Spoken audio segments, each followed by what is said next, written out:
রাতের ভোট নিয়ে দেশে বিদেশে সমালোচনার ঝড় ওঠে। তবে নানা কৌশলে তা আড়াল করে রাখা হয়েছিল অনেকদিন। দেশি বিদেশি পর্যটক এনে ২০১৮ সালে নির্বাচনে ভোট ডাকাতিকে বৈধতা দেওয়ার চেষ্টা করা হয়েছিল।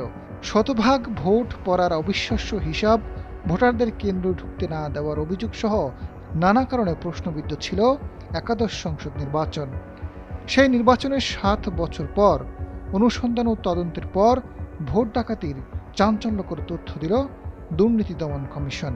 জানা যায় ২০৮ আসনের ভোট ডাকাতির নেপথ্যে ছিলেন তৎকালীন পুলিশের শীর্ষ ৪ কর্মকর্তা।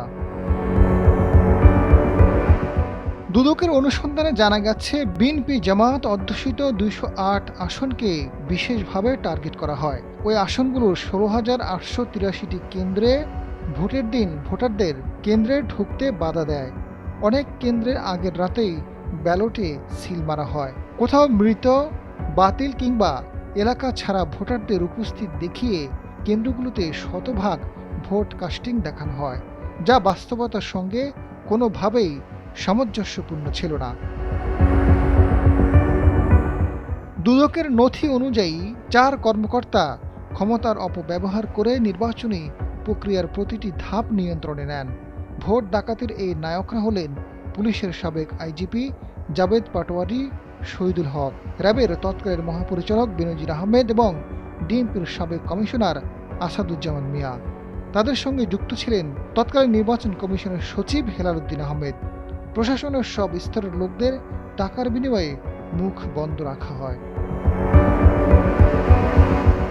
দুদকের অভিযোগে বলা হয়েছে, জেলা প্রশাসক, পুলিশ সুপার, থানার ওসি, নির্বাচন কমিশনের একাংশের কর্মকর্তা এবং স্থানীয় সংঘবদ্ধ দলীয় চক্রের সঙ্গে সমন্বয় করে একটি শক্তিশালী নেটওয়ার্ক গড়ে তোলেন এই ৪ পুলিশ কর্মকর্তা। ওই নেটওয়ার্কের মাধ্যমে ভোটার তালিকা থেকে শুরু করে ভোট গ্রহণ, ভোট গণনা এবং ফলাফল ঘোষণার প্রতিটি ধাপ নিয়ন্ত্রণ করেন। মাঠ পর্যায়ের অনেক কর্মকর্তা কর্মচারী বাধ্য হয়ে এসব নির্দেশনা পালন করেন। নির্দেশ পালনকারী কর্মকর্তাদের দেওয়া হয় মোটা অঙ্কের অর্থ।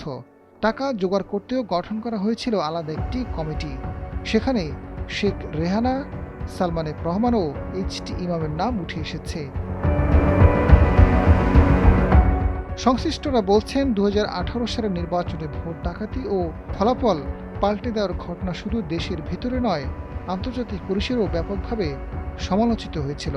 এখন দুদকের অনুসন্ধানে সেই অভিযোগগুলোকেই নথিভুক্ত বাস্তবায়ন রূপ দিচ্ছে, যা দেশের গণতান্ত্রিক ইতিহাসে এক ভয়াবহ অধ্যায় হিসেবে চিহ্নিত হয়ে থাকবে। আজাদ ফারুক, সময়ের আলো।